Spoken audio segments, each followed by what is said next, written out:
Please rise.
Ladies and gentlemen, please continue to stand for the national anthem.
Please be seated.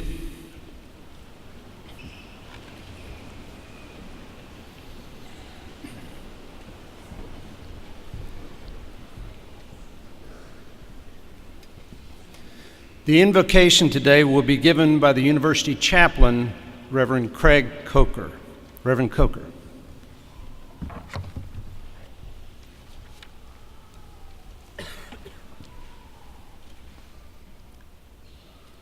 Let us pray. Gracious God, we give thanks for these graduates who have finished their course of study. We are grateful for all those who have walked at their side, for the friendships they have made, the insights they have found, and the knowledge they now possess. Give them a right pursuit of justice and truth. Keep them attentive to conscience and servants of the common good. And for all that has been and for all that is yet to be, we give you thanks. Amen.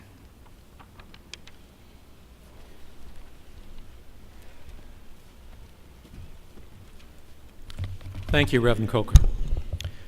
Ms. Causey, distinguished guests, colleagues, parents, friends, and class of 2018, it is my privilege as president to welcome you to the 146th ceremony awarding degrees to graduates of the School of Law as part of the 188th commencement of the University of Richmond. I would like to extend a special welcome to the families of our graduates and to thank you for the support and guidance that have helped our graduates reach this moment. It is a pleasure to celebrate this day and their achievements with you. Graduates, we know that years of hard work have preceded this moment, and we applaud both your passion and determination. Many of you have told me of the closeness you've enjoyed with your classmates and the attention you have received from the faculty, and of the sense of community that is a hallmark of Richmond Law. Today, as we recognize the individual and collective achievements of the class of 2018, we look forward with great hope and anticipation to your continued accomplishments in the years ahead. I am confident that your education has prepared you to make a difference in the world and in the lives of others. And I am grateful that through your service to society, you will help the university to fulfill its commitment to the promotion of justice and the common good. Thank you and congratulations.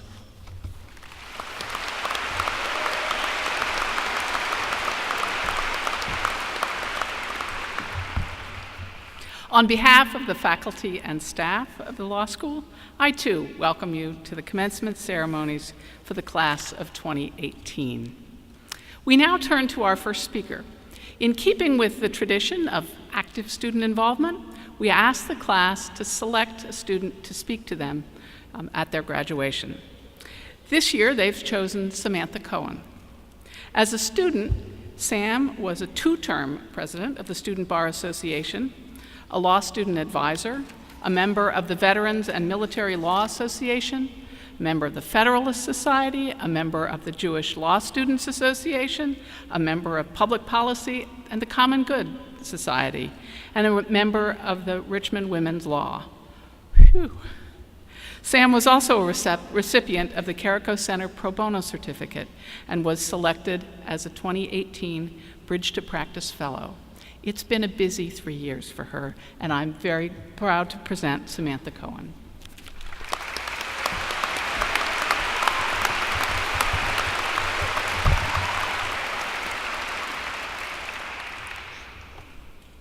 Thank you, Dean Perdue. Welcome, family, friends, colleagues, and members of the Richmond Law community. Thank you for joining us to celebrate this very special occasion.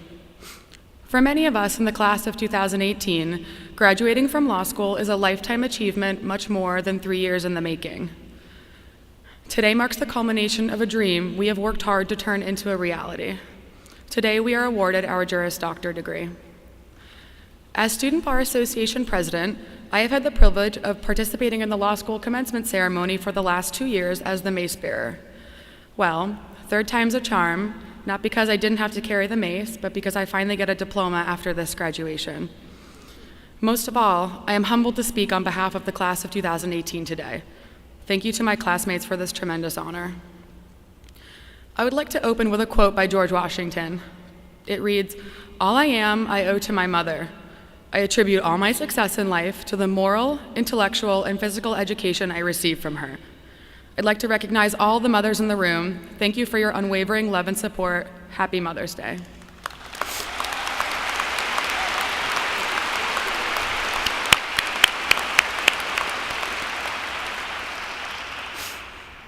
I began writing this speech after an inspiring visit to the Supreme Court that was organized by Professor Crane and the Veterans and Military Law Association. During our unique opportunity to spend time with Chief Justice Roberts, something the Chief Justice said really resonated with me. When asked about any memorable law school experience that was influential on his early career, the Chief Justice remarked that any activity involving the interaction with people was impactful, that builds on your interpersonal skills, can be impactful on your career. This led me to think about all of the people I have interacted with in the Richmond Law community over the last 3 years. More broadly, I reflected on why we all chose to come to Richmond Law in the first place. Many of us chose Richmond Law for the collegial learning environment, significant opportunities for professional development, and unparalleled access to professors. The hiking trails and burgeoning craft brewery scene didn't hurt either. Each of us has a unique story about how and why we ended up at Richmond Law. Some of us were given generous scholarships to come here. Others worked tirelessly to get off the wait list because we couldn't imagine going anywhere else. We have heard time and again that the class of 2018 is the largest in Richmond Law history. There are so many of them. We have to build more carols. We have to order more pizza. Yet what is remarkable is not the sheer number of us. What is remarkable is the quality of the people in the class of 2018. The class of 2018 is filled with men and women who have come from all over the world and landed in the same place for 3 short years. For LLMs, 1 short year. We brought with us a wealth of experience that spans across many diverse backgrounds. We are teachers, coaches, mothers, fathers, husbands, wives, paralegals, entrepreneurs, veterans, activists, volunteers, and advocates. And now we become lawyers. Lawyers that embody the traditions and teachings of Richmond Law. Lawyers we have dreamed of one day becoming. Over the last 3 years, we have spent a great deal of time getting to know one another. We all remember the first cold call victim in our respective section of civil procedure. I will never forget the grace with which Jacqueline Helpton recited the facts of Penoyer v. Neff as I sat frozen in the chair in front of her praying I wouldn't be called on next. Or when I congratulated Sarah Meredith on her cold call performance weeks later, and she responded, "It wasn't me, it was Jesus." Somehow, we all made it through that first semester, and then the one after that. And finally, 6 semesters later, here we are, graduation day. As members of the class of 2018, we are not the same people that we were when we began our law school journey at orientation in 2015. A lot has changed in the last 3 years. Our minds and our hearts have been opened. We have been pushed out of our comfort zones. We have outlined and studied more than we thought possible. We have worked through many long days of classes and even longer nights in the libraries. We did whatever it took to get through the end of the semester. Some of us turned to our faith to find the strength to move forward. Many of us relied on exercise as an important reprieve from our daily stressors. Most of us adopted a dog or 2 to help ease the pain. Some of us cried after a final went awry. Yes, Professor Campbell, I'm talking about your con law exam on individual rights. At our lowest, we questioned why we came to law school in the first place. At our highest, we dug in our heels and persevered through the pain. To those in the room that served as a compassionate listener to one of us during a stressful final exam or offered a much-needed hug, thank you for being there for us. Your support gave us strength and helped to turn our dreams into reality. I stand here today inspired by the class of 2018. Over the last 3 years, we have taken on leadership positions, led student organizations, competed in mock trial competitions, attended conferences, hosted symposiums, wrote articles for scholarly journals, undertook voter registration efforts, volunteered at pro bono clinics, and we even won 3 consecutive intramural soccer championships. The list goes on and on. Some have done this while commuting long distances. Others have done this while raising children or working a part-time job. Many have done this with the constant reminder of mounting student debt. I have come to learn that our resolve is extraordinary and our areas of interest spread far and wide. We believe in the importance of equal access to justice.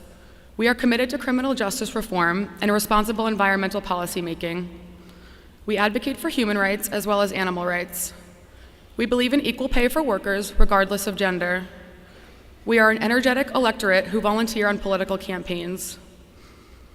We represent underserved communities. We fight for diversity and inclusion. We believe in taking care of our veterans. And with that, I would like to recognize all of the veterans, active duty military, reservists, military spouses, and children of military in the room, not only in class of 2018. Please stand.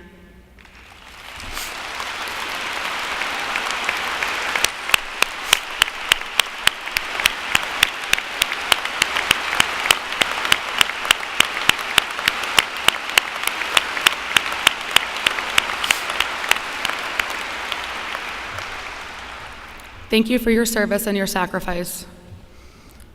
Looking back on the last 3 years, an important part of our legal education has taken place outside of the classroom. We have been enriched by guest speakers such as constitutional expert Akhil Amar, Supreme Court Justice Sonia Sotomayor, and civil rights activist Senator Henry L. Marsh. We hosted a televised debate for the lieutenant governor candidates during the 2017 election cycle. We have also engaged in meaningful discussions about the world around us, from the events in Charlottesville to the shootings in Parkland and Las Vegas. We witnessed the unexpected loss of Supreme Court Justice Antonin Scalia and the highly anticipated appointment of Justice Neil Gorsuch to replace him on the bench. We even watched the Philadelphia Eagles win the Super Bowl for the first time.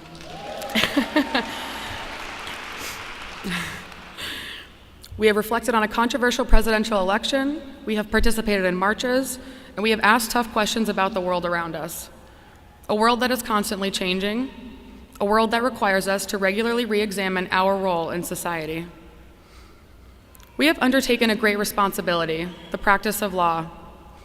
Our responsibility extends not only to ourselves, but to each other as colleagues, to our future clients, and to the profession at large. Through our legal education, we have become stronger thinkers. We have learned the importance of compassion and respect for the rule of law.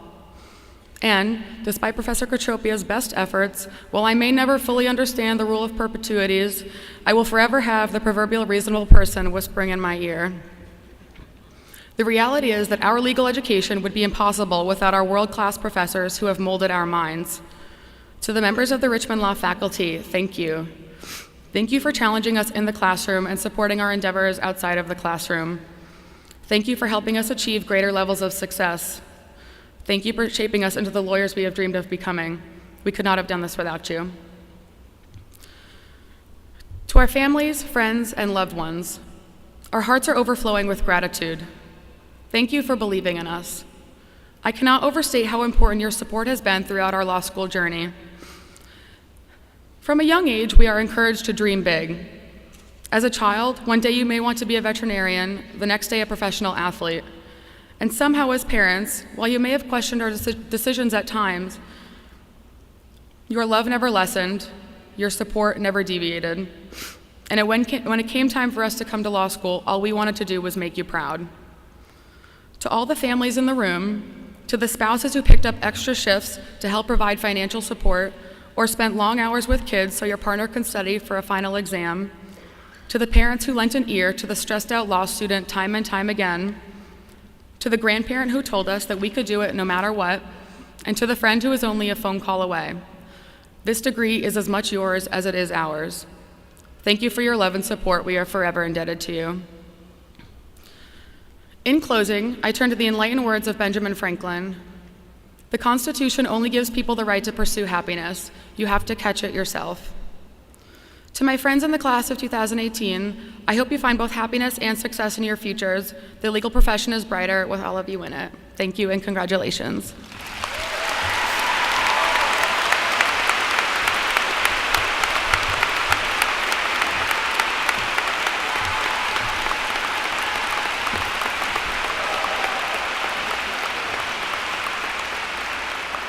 Thank you, Sam. That was terrific. Each year, the students from the graduating class also select a member of the faculty to speak to them at commencement. This year's faculty speaker is John Price. Professor Price joined the faculty in 2008 and is an expert in the field of federal courts, civil rights, litigation. He not only teaches these subjects here at Richmond, but he's litigated civil rights actions across the country while a professor. He's argued before the 4th, 9th, and 11th Circuits, and in 2011, he argued before the United States Supreme Court on behalf of a federal prisoner. Starting in the fall of 2018, he will also serve as Associate Dean for Academic Affairs. It gives me a great pleasure to introduce my colleague, Jack Price.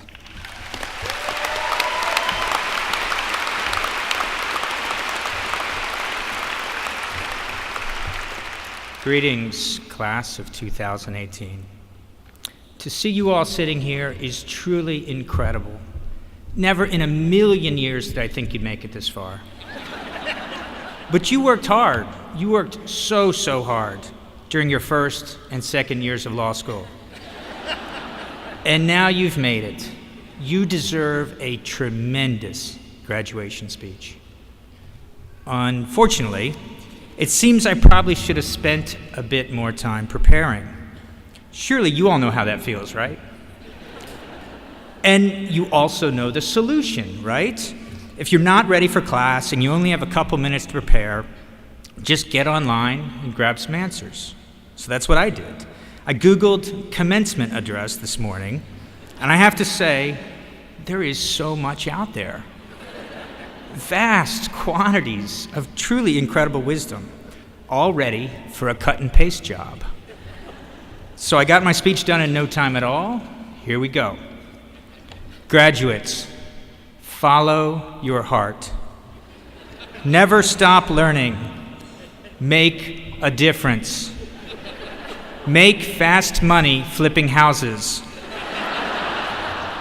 Embrace change. Don't be afraid of failure. Believe in yourself. You won't believe what this man wore to the beach.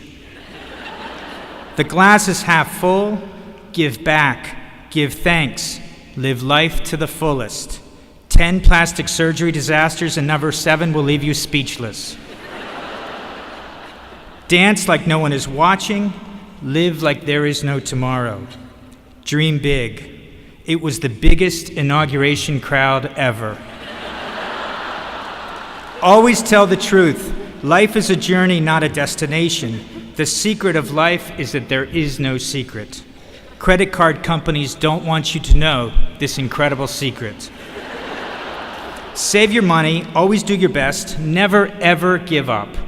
Never ever use a private email server. Just do it.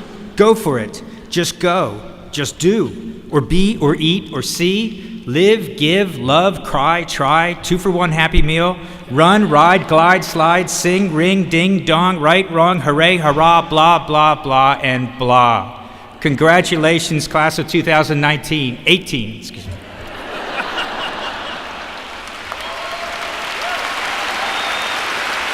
That was a hell of a speech. The World Wide Web is simply amazing.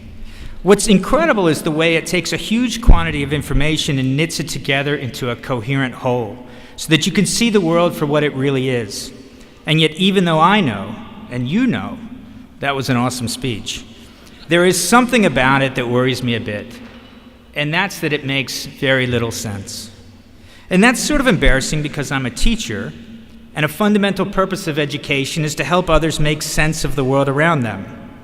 A commencement speech, if it was done right, would help us see our world together for what it truly is, so that we might, at the very end, say a proper goodbye to each other. Think of bidding farewell to a dear friend, someone you have lived with, have loved with, have laughed and fought and dreamed and cried with. You and your friend look each other straight in the eye, and at that exact moment when the word goodbye is spoken, both of you know and are grateful for the whole truth of your time together. Yes, if I'd planned better and stayed off the web, I might have written the truth about our experiences together over the past 3 years. I might have written, for example, about one of your classmates. You may not know her, and she may not even know herself, but the truth is, she is amazing. It's not her grades, and it's surely not her writing. It's the way she cannot be kept down. Way back when, while we were talking about constitutional law and contracts, she was weathering a storm of doubt and fear, like somebody tipping over the edge of Niagara Falls, headed for dark and cold waters. While she nodded at us quietly in the hallways, we had no idea that she was underwater, holding her breath, trying to hold on. But one day, some strange force, either from the center of the earth or the center of her, launched her upwards. She pushed through the water's surface and took a huge breath of air. She looked about herself, quietly taking in the sound and the smell and the feel of the water. And she knew then that, forever on after, she could swim in these waters. Later, she nodded at you again in the hallway, but this time she smiled a bit, the way people do when they have an ace up their sleeve. Yes, if I hadn't waited until the last moment, I might have also written about that man sitting up there in the back. He's the father of you, and goodness, he is proud. He has wildly exaggerated your talents since birth. And on the plane ride here to Richmond 2 days ago, he told the person next to him that one day you would be president of the Supreme Court. As much as he loves you, however, he never knew that law school threw you for a loop. Never knew that it left you down at the bottom of Niagara Falls, holding your breath and wondering which way was up. If he'd known, he'd have tried to help, but you and he both know that he probably couldn't have fixed anything. You've got your life now, and that's okay. You came into his world decades ago and lit up his sky like a comet on a tear. But comets have their own orbits, and he can see that you're moving on, that you must move on. Still, he wonders, when shall that precious light circle back to me? He cannot change your orbit, and he would not dare try to, but he fears, like you did, the darkness and the cold. Unlike you, however, he will accept your help. Time permitting, I might have also written about this guy in your class. You might know of him, but you probably don't know him well, because his struggle has always been fitting in. So many times in school, he's wanted to walk out the door, run down the street, get on a bus, and then a plane, and go so far away that there will be nothing around him to even fit into. He made it into his second year through sheer force of will, and one day he found himself across the table from this other student. She made him more nervous than most because she seemed to understand him a bit better than most, seemed to see the anxiety that he lived with. They chatted for a bit, and he relaxed just a touch. And then she took a risk, stepped just across his line, and she told him, "Hey there, I've got this card. It's an ace. Maybe you can play it." He never played the card. He never had to after that. And he sits here today, not far from her. Something else that I might have written about would be the ideas that you have come to know. Justice is an idea, equality and freedom, and so too are bias and oppression and fear. You've encountered these ideas and many more, much as you have encountered each other. Indeed, coming to know an idea is often like coming to know a person. There are times when an idea is like a newfound lover. It inspires you, delights you, and makes you feel like you can conquer the world, as though you have an ace up your sleeve. And there are times when an idea reveals its selfishness. It demands from you strict obedience and leaves you isolated and lonely, floating downriver towards the falls. Your lot over the past 3 years, much as our nation's, has been to figure out which ideas are good and which ideas are bad, to discern which ideas enrich humanity and which ideas debase it. You have not failed at this task if still today you are unsure of the answer, just as people do not fail if they are unsure who to take as their partner. What matters most of all is that you have come to see ideas, like people, as forever worthy of your passions. And so law school now comes to an end, here in this room, on the afternoon of May 12th, 2018. Here among us is a great, wonderful web of people and experiences and ideas. Like that web I started my speech with, it is littered with bits and pieces of the world, like Niagara Falls, a playing card, a streaking comet, and a new idea that delights you. And there are, of course, thousands and millions more. But this web, our web, is different. Its ends are buried deep within each of us, and its lengths are pulled taut between us, like strings drawn across a finely tuned instrument. It is a web that, when touched by something as modest as a single word, might vibrate into music and play for us a sweet parting song. And so I say to you a single word, goodbye. and hope that it might be enough to show us the whole truth of our time together. Thank you, and good luck.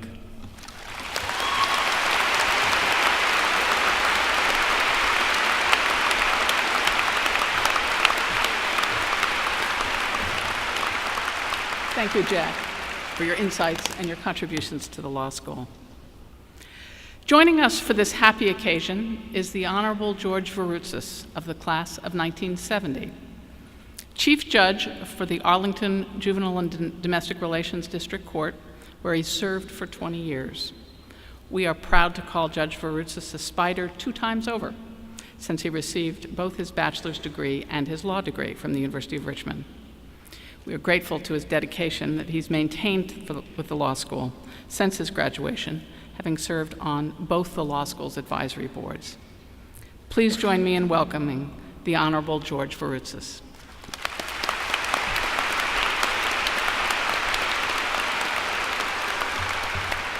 Thank you, Wendy. I am pleased to welcome you as our newest alumni. You represent the greatest asset of our fine institution, its outstanding students and graduates. We are proud of you and proud of the University of Richmond School of Law.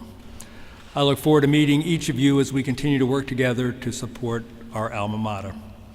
Mother's Day weekend 45 years ago, my all-male class was the first to graduate in this brand new building, and I sat right out there where you all are now. Being a Greek from Northern Virginia, I provided a little diversity for our class. I'm so proud of the progress our profession and our school has made.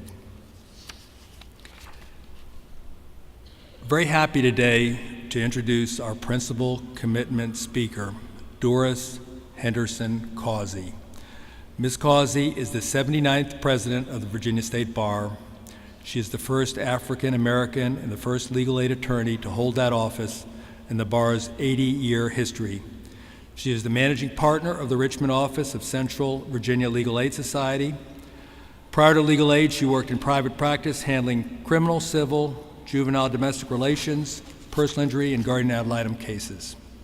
She also worked as a prosecutor for the city of Richmond. Currently, her practice focuses on representing indigent clients in civil litigation matters, but her work in the community and with the profession takes most of her time, I'm sure. So she has served in these numerous positions with the State Bar, which include Executive Counsel, Counsel Representative for the 13th District, Budget and Finance, Client Protection Fund Board, Nomination Committee, Future Practice of Law Committee, Bench and Bar Relations, and others. She serves on the Executive Board of the Old Dominion Bar Association, and she is an American Bar Association Fellow, a Virginia Law Foundation Fellow, and the recognized recipient of the Virginia Lawyers Weekly Leaders in the Law. She is a native of Oxford, Mississippi, where she graduated from the University of Mississippi with a BA in mathematics and another in political science. She has a Master's of Education from Tennessee State University. Her Juris Doctorate degree is from Thurgood Marshall School of Law at Texas Southern University in Houston. Before entering law school, she taught high school mathematics in Memphis and Nashville, Tennessee. She's married to Tracy Causey, and they have 3 children, Caleb, Julian, and Joshua. Please join me in welcoming Doris Causey.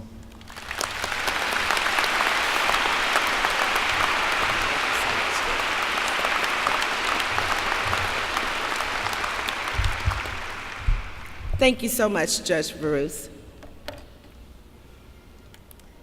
Class of 2018, the largest class in the history of University of Richmond Law School. Congratulations.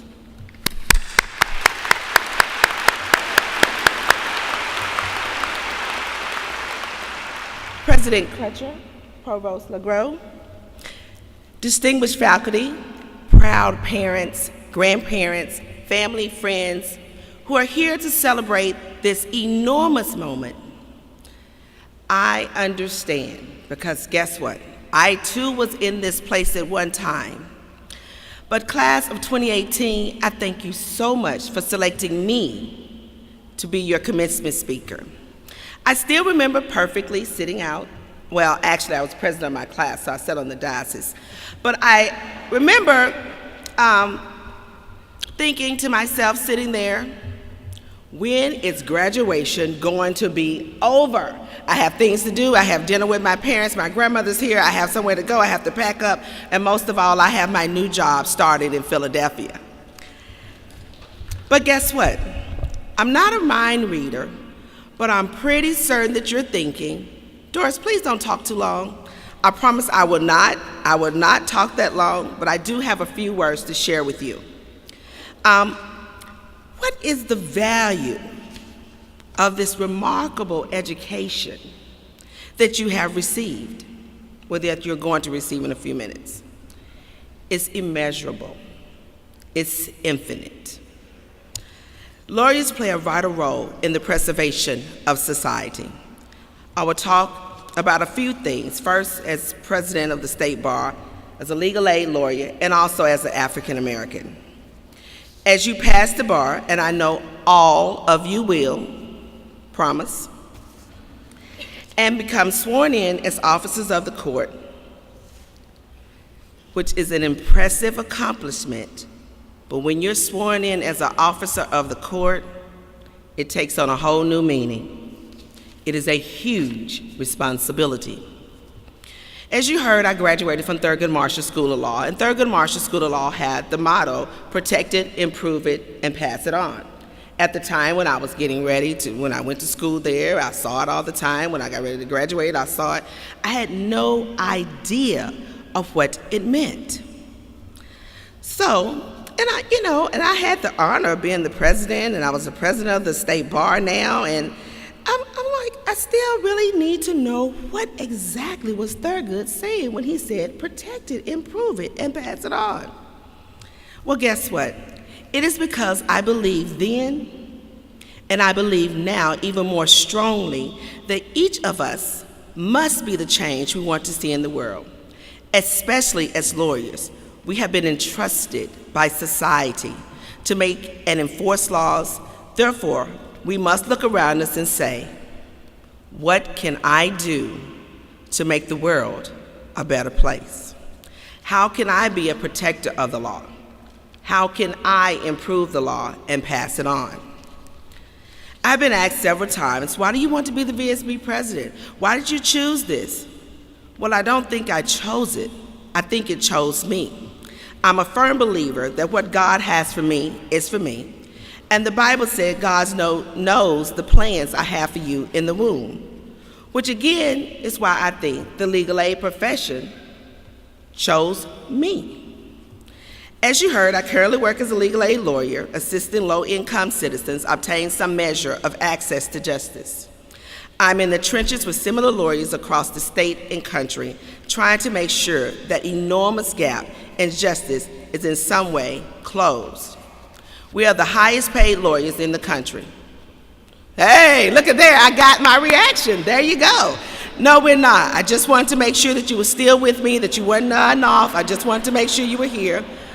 But this is the reason there's a reason that we chose to do that work, and the work chose us. You may think that, hey, no, I'm getting out of here, I'm gonna make a lot of money, I'm going on. Yes, but guess what? Everyone from the highest paid lawyer to the lowest paid lawyer, and law firms that make millions of dollars, each year in February, what do? They go and lobby Congress so that the most indigent people in America can have services from legal aid, because they go and lobby for the Legal Services Corporation. They lobby Congress so that we can be granted and funded. Why would those successful partners, why would you take time out of your busy day and out of your lives to go and do this? Because they are lawyers, and no matter where your law degree takes you in life, this is the type of responsibility that you now have. Go where the law takes you.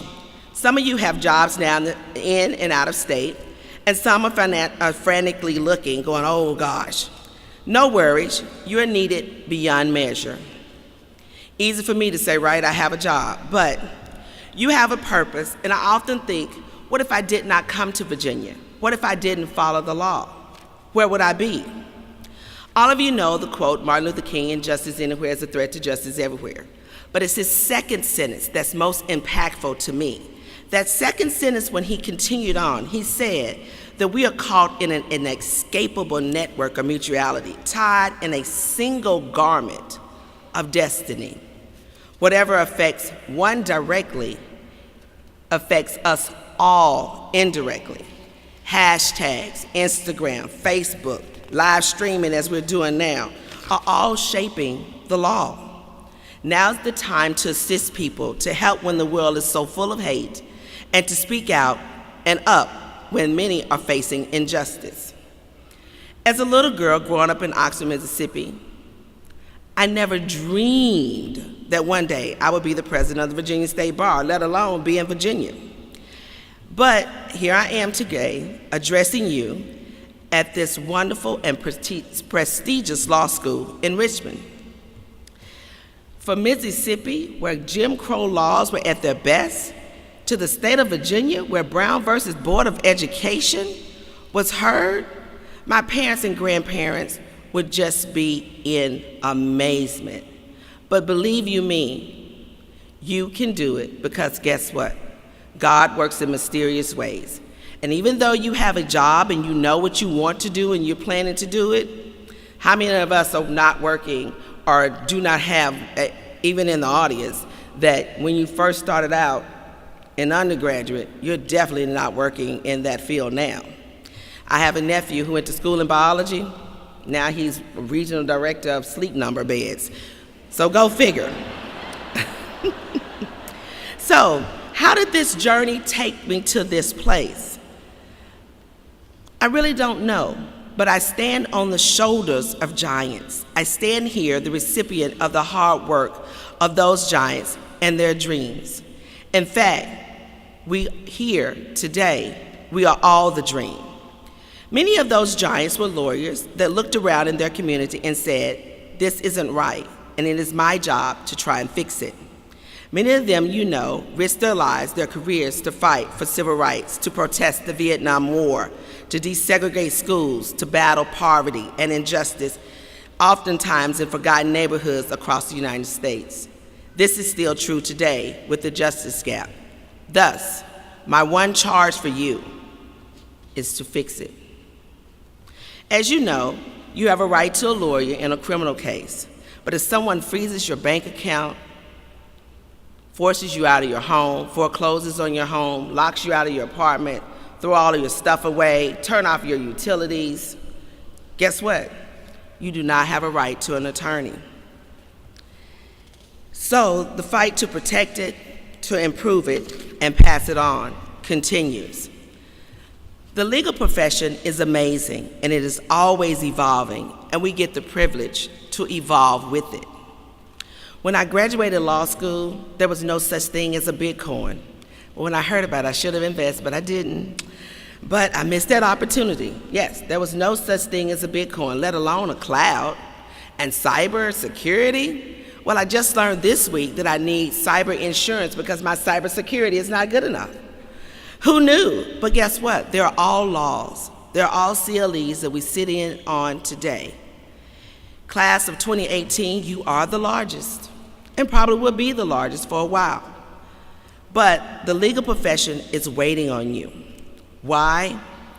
Because did you know in 5 years, most all baby boomers will be retired? Wow. And guess who they're going to be replaced with? The next largest generation, millennials. Do we understand them? No, I'm trying my best. I know that you talk to me, you come to my office. I'm trying. Sometimes I don't know what you're saying. But you will be the change. You will be the change that we will see in the law. The preamble to the Virginia State Bar Rules of Professional Conduct. Yes, there's something else that I want you to read, another reading assignment. I'm only going to give out one. It says that a lawyer's conduct should conform to the requirements of the law, both in professional service to clients and the lawyer's business, and the lawyer's personal affairs. Yes, I had to slow down on that part because I know what's going to happen later. The bagpipers are already here. So, as a public citizen, a lawyer should seek improvement of the law, the administration of justice, and the quality of service rendered by the legal profession. As a member of a learned profession, a lawyer should cultivate knowledge of the law beyond its use of citizens. Beyond its use for clients. Employ the knowledge in reform of the law and work to strengthen legal education. A lawyer should be mindful of the deficiencies in the administration of justice and the fact that the poor, and sometimes persons who are not poor, cannot afford adequate legal assistance and should therefore devote professional time and civic influence on their behalf. We always get the chance to apply our why we came to law school. How many of us really remember why we came to law school? Continue that thought, continue that drive, because whatever your wish was then, you truly have that still as a goal, and it can happen. Many times we get caught up in our jobs, we get caught up in daily life, kids, parents getting older, and we lose sight of why we came to law school in the very beginning. Please continue to keep that drive inside and know. Also, many successful and busy lawyers volunteer in my legal aid office and across the state and country. They do pro bono work not because they're required to do so, but because they want to be the change agents that destroy any obstacle and help to give those who may never go to college, much less law school, a chance to gain a foothold in a sometimes incredibly tough world. I admire and I applaud those lawyers, and I ask you to use your law degrees for as much good as you can. I know. You probably have just a little bit of student loans to pay off. I do too. But I remind you, there's no better way to see the inside of a courtroom, meet the judge, meet the judiciary, than to handle legal matters for indigent citizens. The practice you will get is in helping others will be invaluable to your paying clients and invaluable to your soul. Now, before I close, I wanted to give you some of the top things I think that you all should know. 1, be nice to the secretaries, the judges, the clerks, the deputy at the front door, the lady who stamps your paper. Guess why? It's just like any other community. Everybody talks. They talk inside, they talk in the courthouse as well as like they talk in church. Just know sometimes when you're running late and you've been mean, your case may be called first. But guess what? If you're nice to the clerk, your case may be called last. So always be nice. Don't be afraid to be corrected or rejected. It is so tough sometimes because today, definitely, poke your chest out, hold your head up high. But sometimes when you fail, and you will, we all lose cases, it's so difficult to be corrected. Like, oh, I know, and I have law school friends that are that way, or rejected. But guess what? I learned the most when I lost the case. Every lawyer is willing to help you. Don't be afraid to ask. I used to sit in General District Court many a day going, well, there's an older lawyer, he wins everything. So I slide down the bench, I say, so I have this case today, and this is what it's about. He gave me a spin on it that I never thought about, and I won. So always ask a lawyer. You learn by watching, spend some time in court, go to court, see a particular case. That's where you find out all those wonderful questions that you think that your opposing counsel had.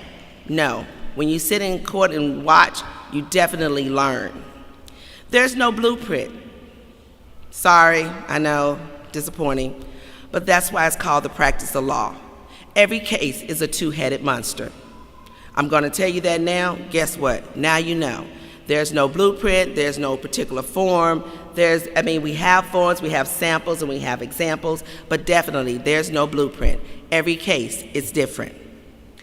Give clients respect.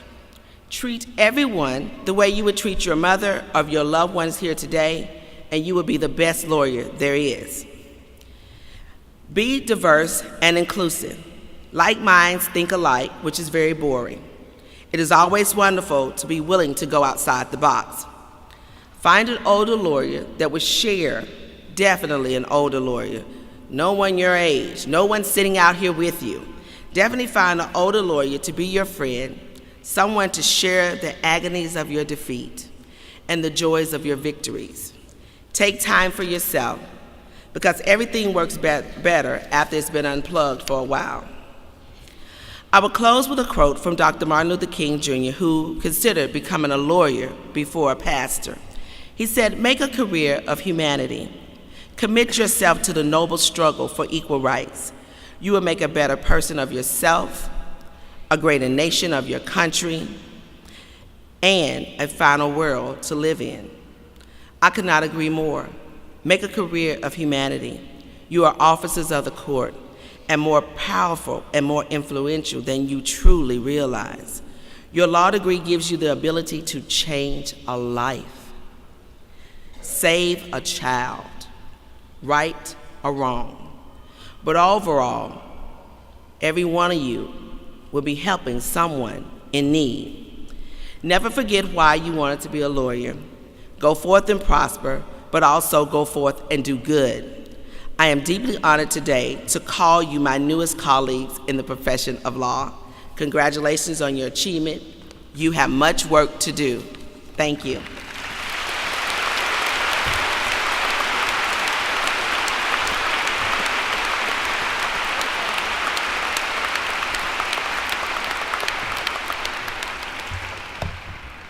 Thank you so much, Doris, for those inspiring remarks.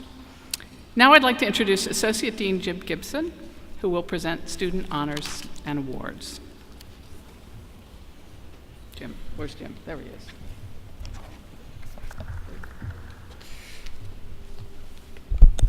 Thank you, Dean Perdue. Before we get to the individual awards, Dean Perdue will accept the class gift that you all, the class of 2018, have made possible. The third-year class gift was established in 2005 and has grown in participation and in size every year since. It demonstrates our graduates' recognition that the educational experience that you've had here was possible in large part because of those who've come before, alumni and friends of the law school. We hope you'll continue your generous giving in support of the institution and the students who will follow you in the future. So now with the Class Gift Committee representatives, Ellie Faust and Nate Weiner will present the class gift to Dean Perdue.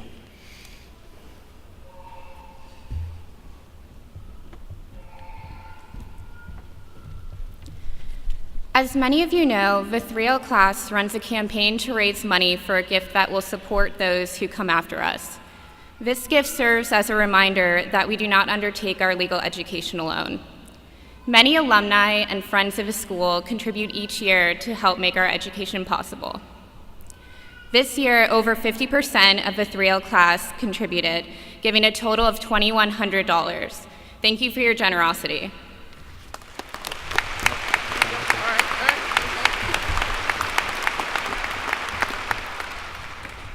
Ellie and I would like to recognize the other members of the 3L Class Gift Committee: Samantha Cohen, Ida Jane Harris, Allison Smith, and Snapper Tams. Thank you so much for your hard work and dedication. We couldn't have done it without you. The class gift will leave a lasting legacy for those who follow in our footsteps. With that being said, it is my pleasure to present the Law Class of 2018 gift to the University of Richmond School of Law.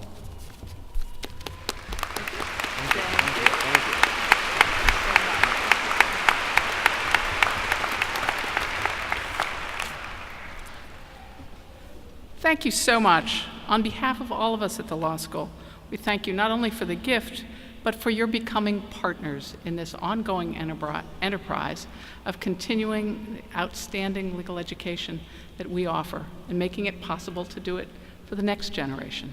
Thank you very much.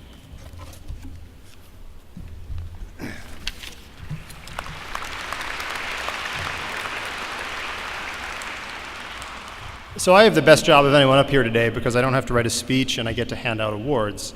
And I get to use that same joke every year, as the faculty will remember.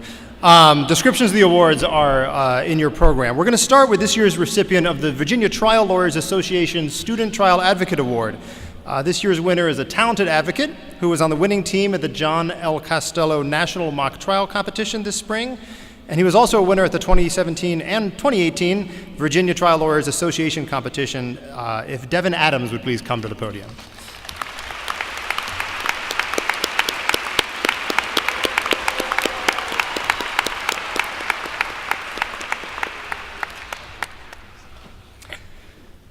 The International Academy of Trial Lawyers Student Advocacy Award also goes to a member of the winning team in this year's National Costello competition. Indeed, he won the Best Trial Advocate Award there to go with his first place trophy for the 2017 Virginia Trial Lawyers Association competition.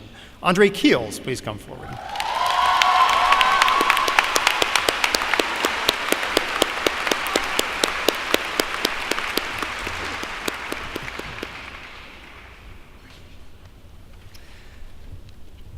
I'm proud to announce the names of the graduating students receiving the honor of designation of the Order of the Barristers. I would ask each student to please stand and remain in place as I call your name, and if we could hold our applause until the last name is called. Devin Adams, Ree Bosworth, Justin Hill, Andre Keels, Daniel Laws, Cambridge Lestienne, Kyle Leonardo, Kate Maselli, Alaire Montecaulo, and Snapper Tams.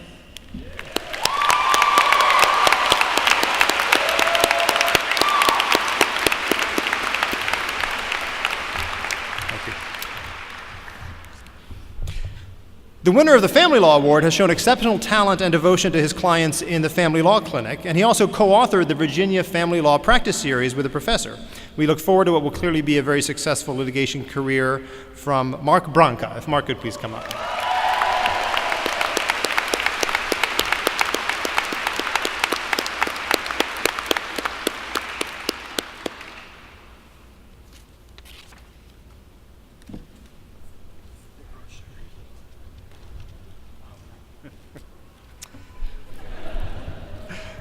This year's recipient of the National Association of Women Lawyers Award has had a long-standing commitment to advocacy on behalf of women. As president of Richmond Women's Law, she has expanded the programming to include panels on sexual harassment in the workplace and women running for political office. Outside law school, she has interned at the National Women's Law Center and the Virginia Sexual and Domestic Violence Action Alliance. I'm talking, of course, about Kate Maselli. Kate, please come up.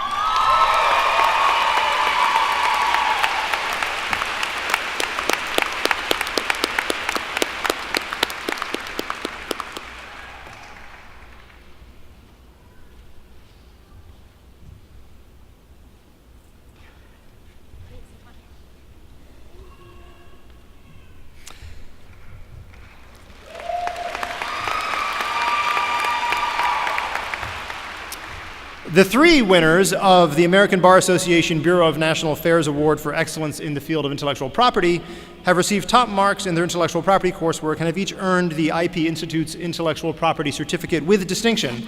If we could have Shannon Kapadia, Shou Han Wang, and Kathleen Pulver at the podium, please.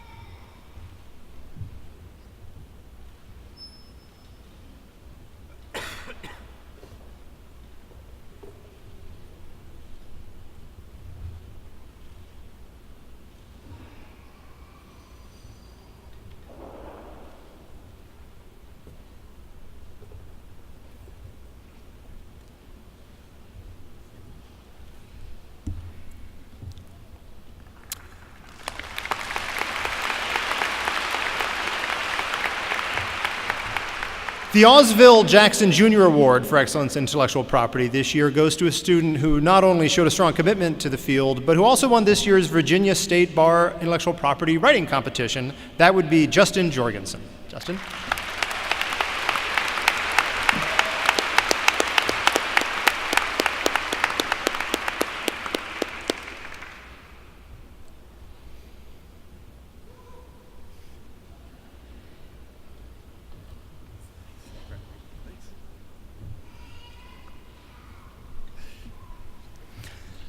Oh, go ahead. I'm sorry.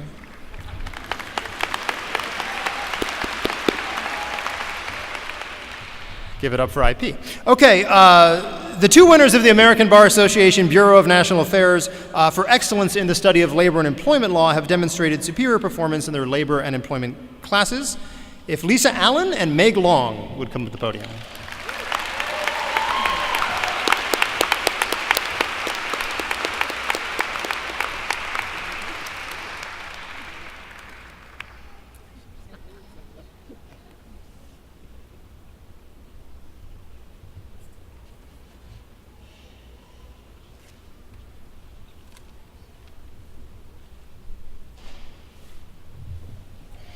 This year's American Bankruptcy Institute Medal of Excellence goes to a student who not only excelled in his bankruptcy coursework, but who took first place in the Virginia State Bar's bankruptcy essay competition.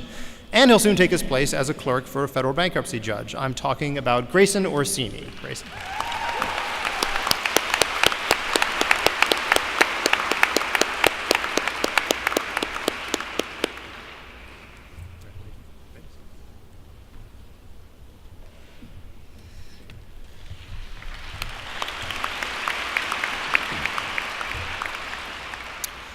This marks the first year that we have offered a certificate in international business as part of our LLM degree. Because we neglected to indicate the certificate's recipients in the printed program, I'd like to recognize them now, and each recipient could stand as I call his or her name and remain standing, and if you could hold your applause until they've all stood up. Anwar Elenezi, Dina Barrick, Ereti Obafemi, and Rotimi Obafemi. Please join me in congratulating our inaugural class.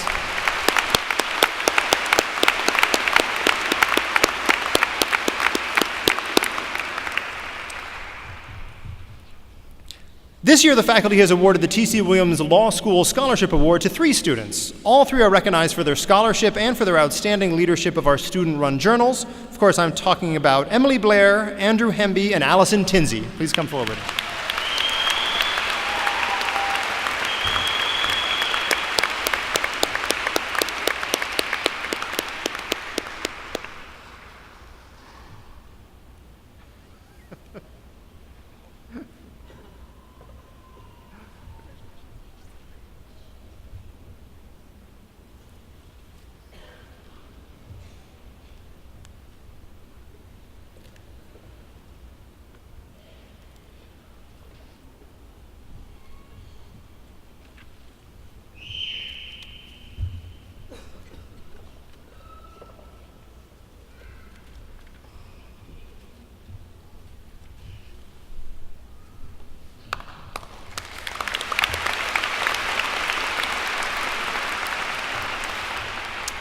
There are 2 winners of this year's Oral Brown Award for Clinical Excellence in the Children's Law Center. Both recipients have demonstrated exceptional service to their clients and to the clinic. That would be Michelle Anthony and Lauren Crump. Please come up.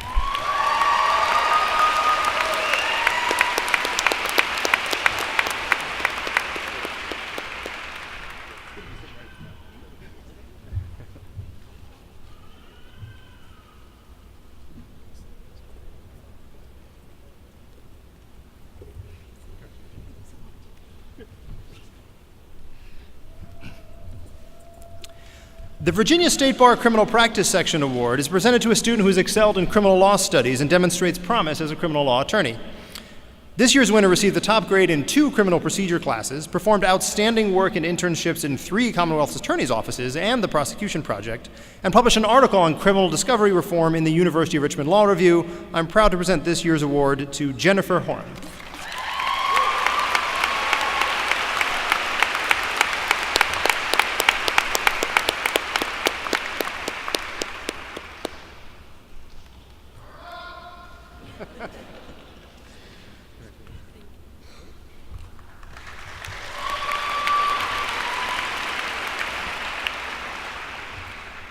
That brings us to the Cudlip Medal, given to the student with the highest grade point average at the end of the 2nd year, because we haven't calculated their grades at the end of the 3rd year yet.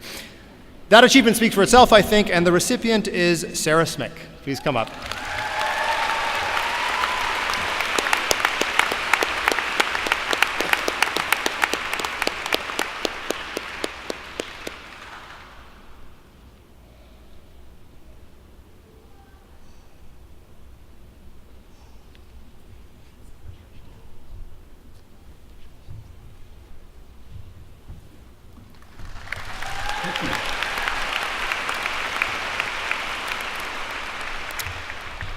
The Public Interest Law Association Pro Bono Award goes to a very deserving student this year. He has excelled in his public interest coursework, has been extensively engaged in our pro bono program, has worked at a legal aid organization every semester and every summer.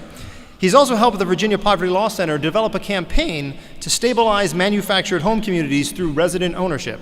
And he'll continue his good work with the Bridge to Practice Fellowship after graduation. I'm talking, of course, about Joseph Cizek.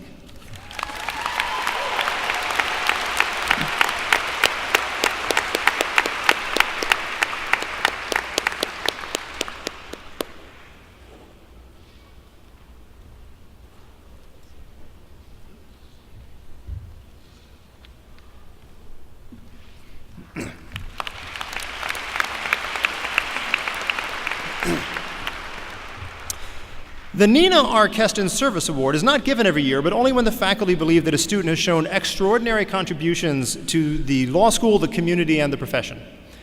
This is such a year. As one professor put it, this year's recipient represents the best of our law school: intelligent, committed, compassionate, confident, innovative, and future forward. She was a program manager for the Carrico Center for Pro Bono and Public Service, participated in an extensive Olympics research project with Professor Spalding, co-founded a crowdsourced lobbying organization aimed at giving political power back to the people, and somehow found time to earn not just a JD, but an MBA. That would be Heidi Drauschak. Heidi, please come forward.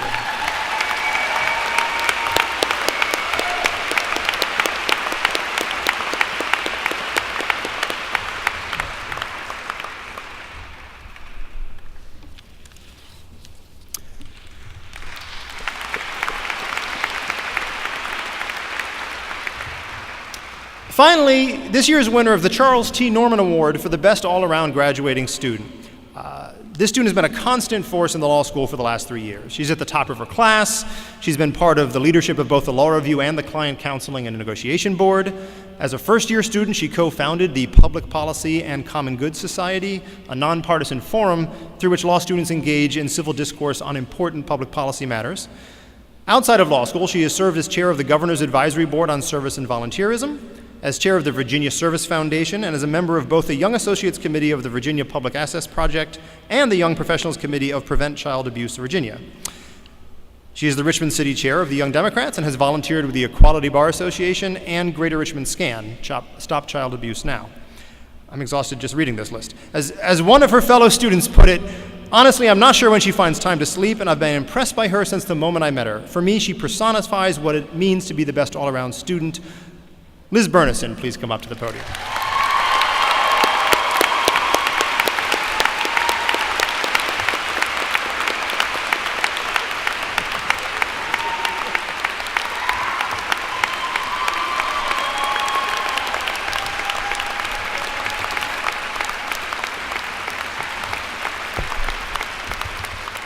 How about one last round of applause for all of our award winners? Thank you very much.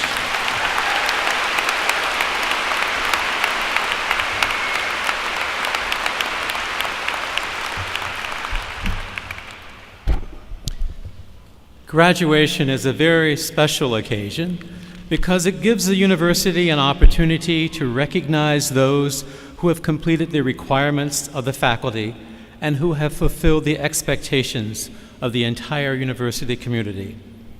Our warm congratulations go to all of those members of the University of Richmond School of Law class of 2018 as we now prepare for the real purpose of this event, to present them with their diplomas.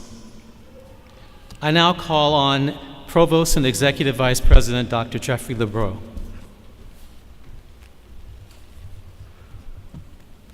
Will the graduating class please rise?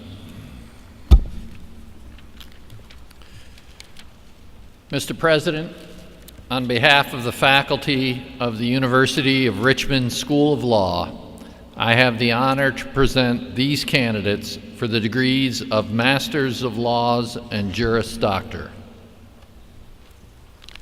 By virtue of the authority vested in me by the Board of Trustees and upon the faculty's recommendation of completed requirements, I confer upon you the degree of Masters of Law and Juris Doctor of the University of Richmond with all of the rights, privileges, and responsibilities appertaining thereto. Will the graduating class please come forward to receive your diplomas?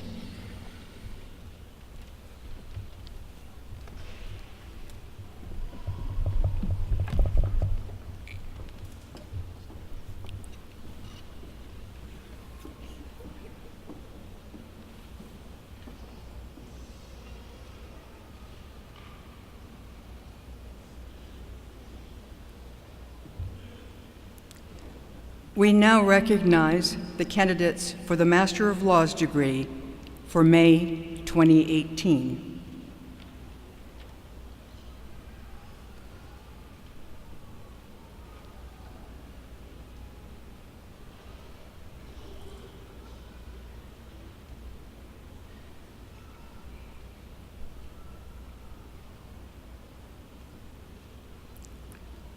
Anwar Lafi El-Anazi.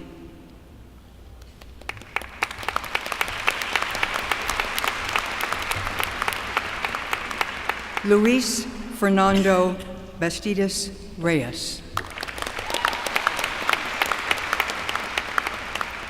Dina Barrick. Ariti Comfort Abafami.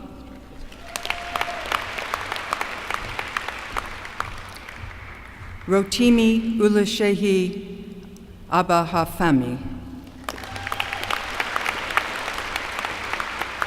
We now recognize those graduates who completed the degree of Juris Doctor on January 17th, 2018. Sarah Elizabeth Meredith.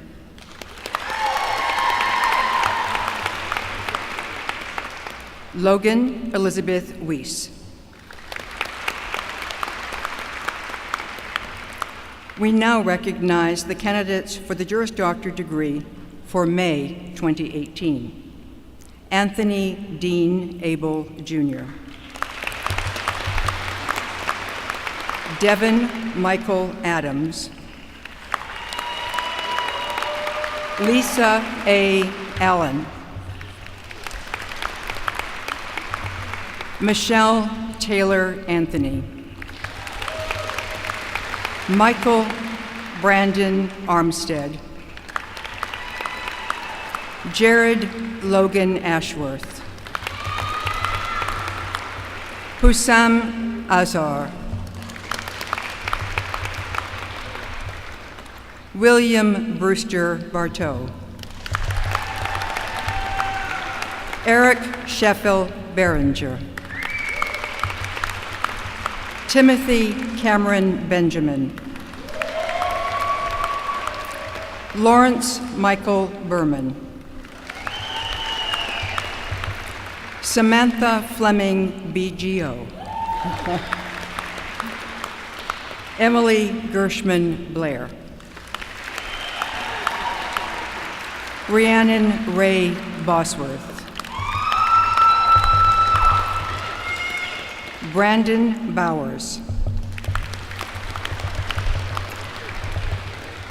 Disha Kamlesh Brombat. Mark Hunter Bronca.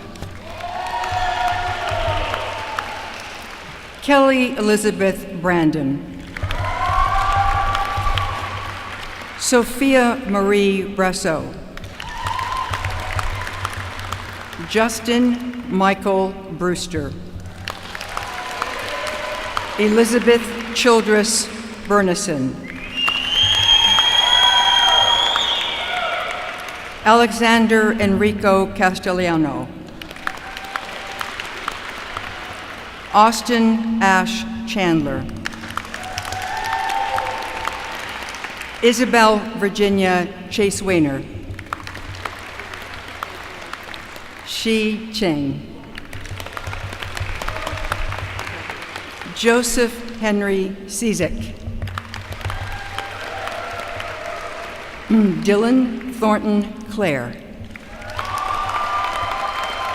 Charles Lamar Clifton III. Wesley J. Cochran. Samantha Colby Cohen. Sarah Marie Colley. Camilla Amadea Conte. Madeline Grace Crocker. Lauren May Crump. Margaret M. D'Amico. Sean Robert Danaher. Bradley Colin Davis. Genevieve Castañeda de Guzman. Catherine Virginia Desai. Nicole Page Desbois. Heidi Marie Droshak. Kaylee Elizabeth Duncan. John Patrick Dunnigan. Roxanne Merrill Easties. Daniel Mercer Eggleston. Alexandra Lee Elmore. Daniel Carl Fabricius.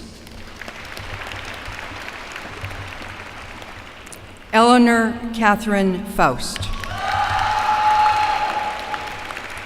Thomas Aquinas Ferreira. Catherine McFadden Freeman. Michelle Nicole Freeman. Reagan Lee First. Joshua Michael Galanti. Dolores Joan Gallagher. Samuel Jacob Bingman Garrison. Callan Mariana Gibson. Courtney Elizabeth Gilmore. Kristen Michelle Godsey. Alexander B. Goodman. Wallace Dunbar Graham III. Philip C. Grubbs. Chingwei Gu. Callahan Simone Guy. Stuart Alton Ham Jr. Ashton With Hamill. Ida Jane Girodo Ann Linda Morgan Harris. Donald Tyler Harrison. Renee Nicole Hayes. Brian James Healy. Priscilla April Lynn Hines. Jacqueline Kathleen Helton. Andrew Edward Hemby. Andrew Richard Herman. Justin Brian Hill. Jennifer Lynn Horan. Breck Irvin Hosford. Kathleen Mary Hugo. Melissa Jean Huntley Bosco. Sean M. Hudson. John Quitman Hyde VI. Nicholas Brooks Inchostegi. Madison Francis Jennings. Abigail Jane Johansson. Justin Eric Jorgensen. Matthew Robert Kalajian. Shannon Eltoff Kapadia. Constantine George Yatron Castens. Andre Vincent Keels. Tyler James Kellerman. Yorgos Lykourgos Kopliopoulos. Matthew Theodore Koningser. Kimberly Marie Cronau. Milu Lammers. Elham Mortaze Langrudi. Kelsey Taylor Langston. Daniel John Laws. Lindsay M. Lehman. Cambridge Pauline Lestienne. Kyle Edward Leonardo. Victoria Ann Linney. Megan Kendall Long. Catherine Lee Love. John Thomas Loveland. William Allen McElwain. Evan Charles Madden. Mario A. Mazzone. Caleb Edward McCallum. Natalie Wynn McKiernan. Kyle Norman McCone. Lindsay August McLeod. Brian Michael Melnick. Wendy Lynn Meyer. Catherine Lee Maselli. Frances Alice Miller. Julia Elizabeth DeVault Miller. Andrew Haddon Minnick. Nicholas Anthony Mira. Alaire Marion Montecolo. Kevin R. Mueller. Shannon Claire Noonan. Grayson Thomas Orsini. Jennifer Lee Peterson. Charles Petrin. Nathaniel Vincent Pettican. Judson Ray Peverell. Gary Plourde. Emily Catherine Powell. Mary Catherine Price. Peter Jersey Prokopovich II. Kathleen Elizabeth Pulver. Mackenzie Taylor Roberts. Paula Jo Roberts. Maria Teresa Salido Gussi. Stephen Nathan Scaife. Joseph Wayne Scoggins. Nicole Cavayala Avapuhi Scott.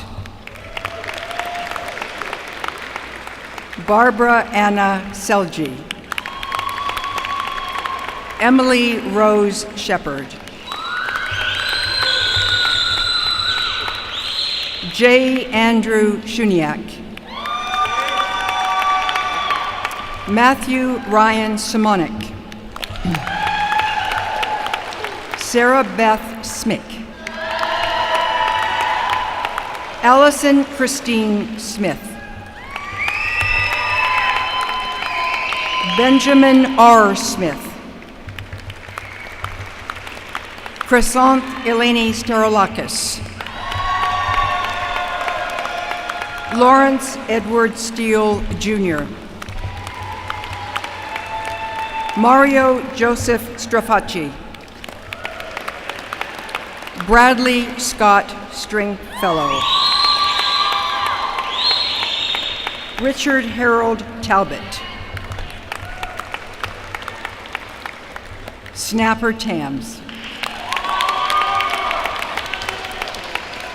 Kyle Allen Taylor, Miguel Fernando Teves Rosales, Allison Marie Tinsey, Andrew Paul Toney, Cale James Vondren, Andrew Paul Frankovic, Nicole Marie Wade, Xiaohan Wang, Cody Samuel Weinberg, Nathaniel Richard Wiener, Emma Rose Weiss, Sarah Elizabeth Wenrick, Devin Amanda Whitlock, Samantha K. Wiesner, Jessica Landry Vildois, Colson Roger Williams, Tatum Marie Williams, Ariana Michelle Woodson, Nicholas Tyler Wright,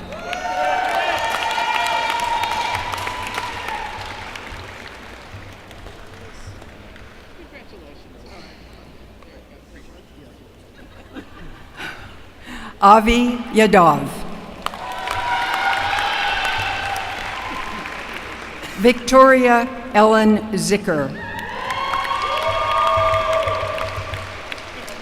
Victor Manuel Arca Rojas,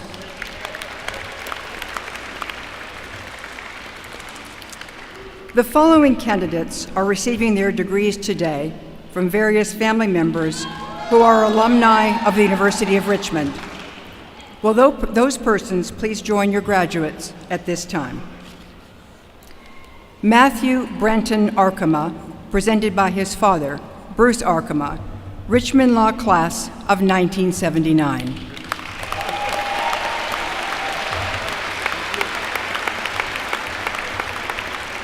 Hallie J. Barony, presented by her brother, Alexander Barony, Richmond Law Class of 2015.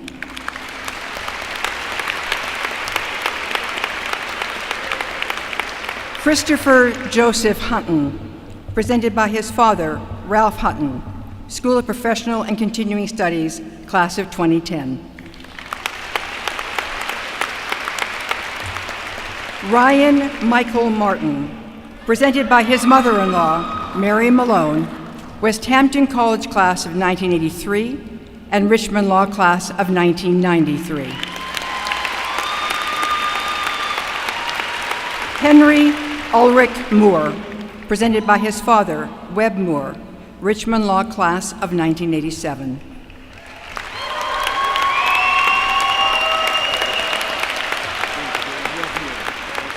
Hannah Christine Newman, presented by her brother, Matthew Newman, Richmond College Class of 2012.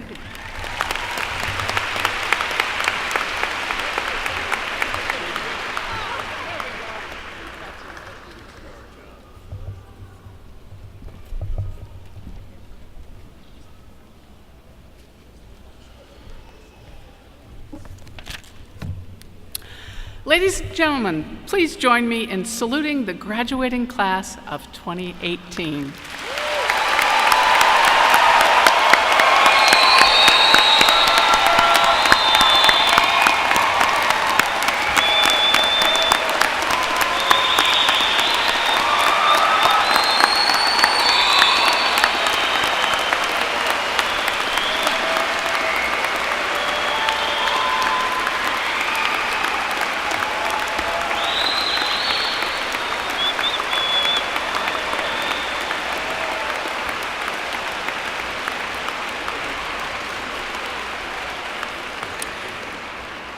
Let me briefly, and it will be brief, address the class of 2018.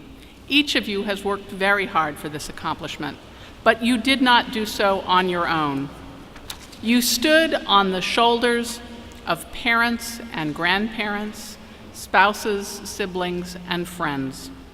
And I would therefore ask that the class of 2018 rise and turn and acknowledge all of the people who helped to get you here.